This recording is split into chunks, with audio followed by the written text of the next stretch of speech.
In Collective, a devastating nightclub fire leaves 27 dead and 180 injured. But then more burn victims inexplicably start dying in hospitals. So, following journalists and whistleblowers, Collective is an uncompromising look at journalism and how it impacts this devastating healthcare crisis and the widespread political corruption within the Romanian government. I'm Rob Licuria, Senior Editor at Gold Derby, here with Director Alexander Nanau. Alexander, I don't really know where to begin because there's so much to talk about in this film, but I'd love to know, what did you originally set out to achieve with the film, and then how did that develop and change by the time you had finished it? Yes, hi Robert, thank you for having me. I think that the first instinct of doing a film, or for the need to try to capture in a film what is happening, came for sure with the mass demonstrations that we had after the fire, where young people in different cities in Romania took the streets against the authorities, and basically against generation of politicians that were tolerated by their parents, which were politicians that grew by populism, corruption, and incompetence. And finally, everybody could see what this tolerated corruption brought. It killed people. And so I think that when we were seeing the manipulation that was done about the healthcare system, sorry, I will move a bit because the sun is coming out, so maybe you can't see, about the healthcare system, we basically wanted to understand who are these people that hold power and are capable of doing such things to other people, like knowing that the healthcare system is not prepared to take care of them, but lying that they can, and just understanding the reasoning. Why do people do this to other people? But you know, it was impossible for sure to gain access to the power. And so when we saw that these journalists around Cătălin Tolontan at the Gazeta Sportorilor were basically the only ones who were really pretty early on starting to reveal truths and to investigate the government and the healthcare system, we thought that that might be the best way for an observational documentary, to start seeing what is happening in society, not only through the eyes of victims and the families of those who survive, but through the eyes of investigative journalists that investigate the power. Yeah, and then the film starts to unravel, and we see more and more about the systemic corruption, really the rotten core of a lot of the Romanian government. And you get this amazing access to the health minister, Vlad. I won't pronounce his last name, I don't want to insult him. And I'm wondering how, because you move from Tolontan being the central figure, the journalist, really brave guy, and then we get to see the health minister's perspective. How did that come about? But you had such amazing access with that guy. Yeah, I think that, you know, referring to your question, how things grew organically, I think that it was also a certain spirit in society at that moment. And with every new revelation, it felt like the whole society is breathing, and you know, with every new information that came out, starting to learn and to understand who these people are in power and how the healthcare system in Romania really is, and that it is a feudal system of people that captured it and are draining the money out of it and don't care about human life, basically. And when the first Minister of Health that's tried to cover this company and to protect it, that was diluting the disinfectants, because he was himself a former hospital manager that was buying these disinfectants for his hospital, when he came down, or was brought down basically by the investigation, we heard that the government is interviewing an outsider to be the next Minister of Health.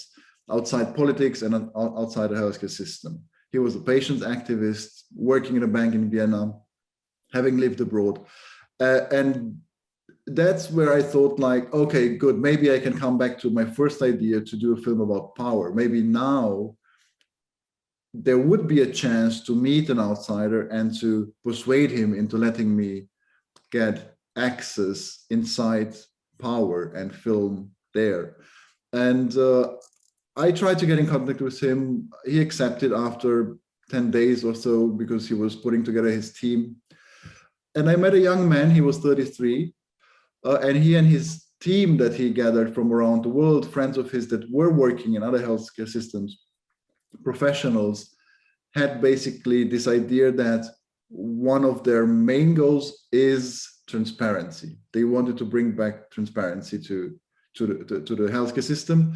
And he said, listen, health is a basic right. It's written in our constitution, and we think that people have the right to know what decisions are taken here inside and upon which criteria. So we agreed that I will be able to film.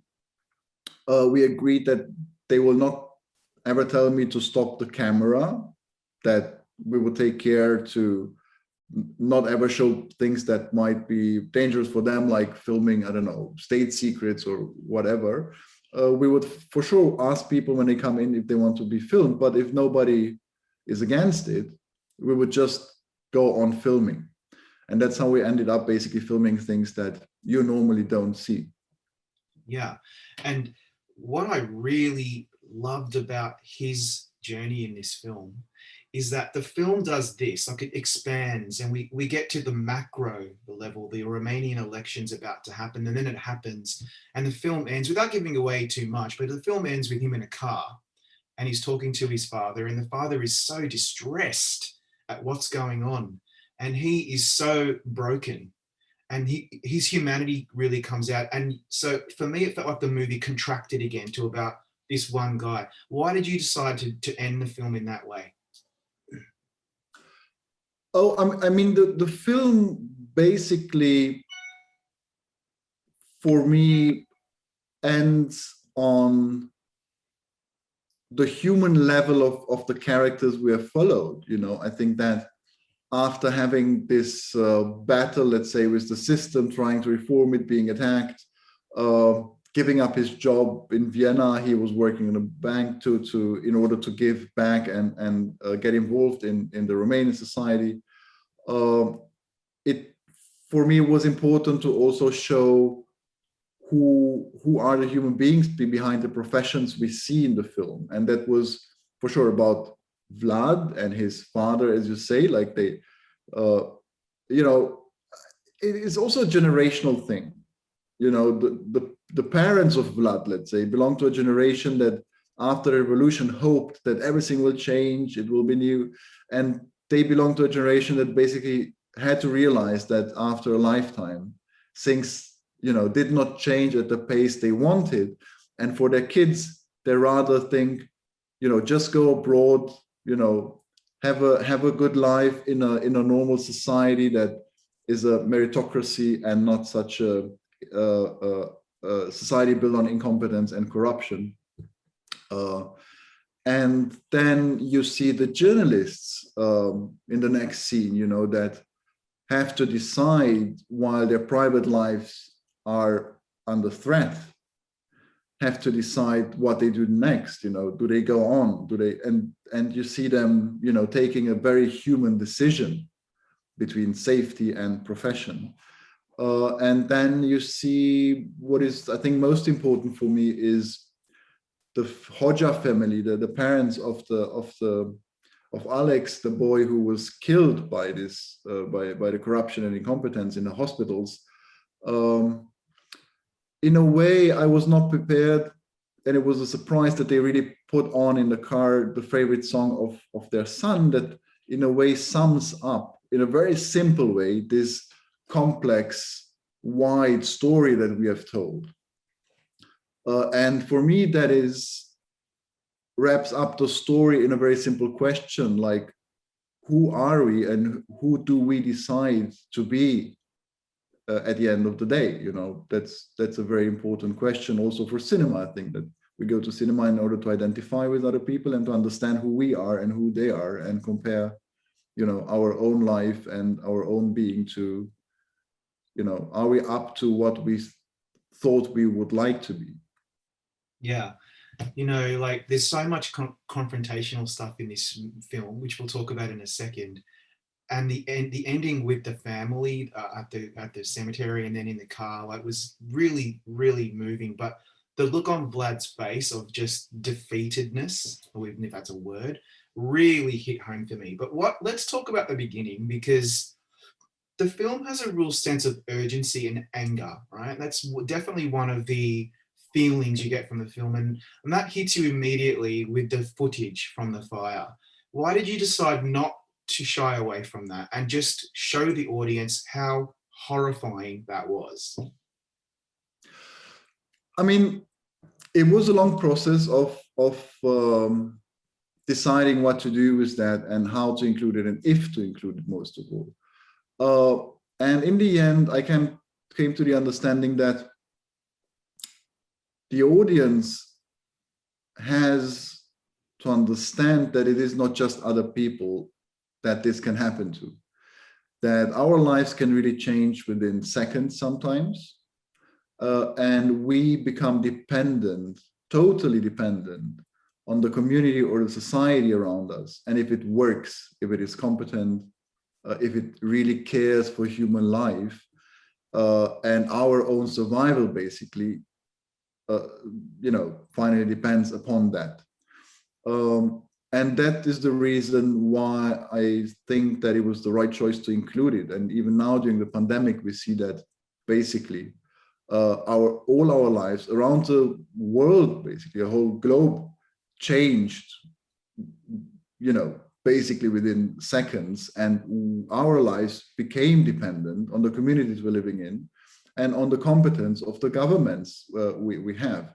And I think, more than ever in the States, one could feel what it means to have people in power that not only are corrupt, but also try to dismantle democratic state institutions by appointing incompetent people. Like, one just has to imagine what would have happened if instead of Dr. Fauci, they would have managed to replace him with somebody incompetent that would be just submissive to whatever is asked by somebody who says that you should inject bleach into your body. Yeah.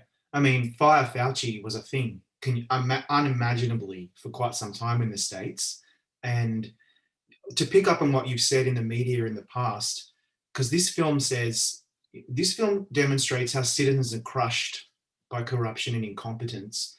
And there's no better example outside of Romania to looking at what happened in the US over the pandemic and how bungled that whole response was due to incompetence and corruption. Did it ever occur to you, given that you made the film some time ago, how prescient and relevant it would have become now? I mean, for sure, it was impossible to foresee that a pandemic would come in after we launched the film, but we did understand that it is a global story while we were filming, because that was 2016, and it started with Brexit and with so many other countries being taken over by populists. And it was in a way also the visible beginning of a war between the truth and manipulation. And so while we were making the film, it was a bit like we couldn't believe what we were just seeing. Like we understood, oh, we're just filming on a small scale, a global story, because it seemed like all around the world that the people in power and that wanted to hold on to power and gain power and were lying all the time and were attacking journalists and were attacking the truth. It seemed suddenly like everybody was synchronizing. Like all these characters you also see in our film, in the media attacking the minister, it seemed like they all had the same script from the same director. You know, it was like a pandemic, right? In a way, it took over like a pandemic, the minds of these perverted people. Yeah, throughout the movie, I was thinking about the former president saying that the press are the enemy of the people. And yet your film very clearly shows how important, how critical and fundamental journalism is to a functioning democracy. I mean, is that one of the major outcomes you want people to take from this film, that the truth has to find its way in a democracy, otherwise we're all doomed? It is for sure one of the questions I have, let's say. I don't think that I really want, you know, to give people, like, you know, tell them what to think. I think that the film is basically the expression of my own questions about society and democracy, and for sure also for the need of truth and authenticity. But I think that what I learned the most is that basically all of us at any given moment in our lives have the choice upon our life attitude, because that's what we are seeing also with the whistleblowers, you know, that started something so incredible and rescued in the end so many lives just because they were courageous. But sure, they were people that were participating in the systems before, but at a certain moment in life they chose not to anymore, and to speak the truth. Yeah, let's get slightly more superficial now, although I still think quite important. Romania has made so many amazing films. And for 36 films that have been submitted for Oscar consideration, this is the first time that Romania is in the international feature category. It used to be called foreign language. And you also scored in documentary feature. That's the second time in Oscar history that's happened. It happened last year for North Macedonia. I mean, that in itself is an amazing achievement. When you made the shortlist, I thought, oh, I wonder if this will happen, because it's such a great movie. What were your thoughts on the morning, or I guess the evening of the nominations, when you found out you had both? Oh, I mean, I was prepared to not even have one, because I think that the films on the shortlists are incredible, all of them, and they all have their right to be there, and the you know, professional level, let's say, of filmmaking to be there. And for sure, when they first announced documentary, we were over the moon. We gathered with our team, and when it was also in the international category, we were already, you know, hanging under the ceiling.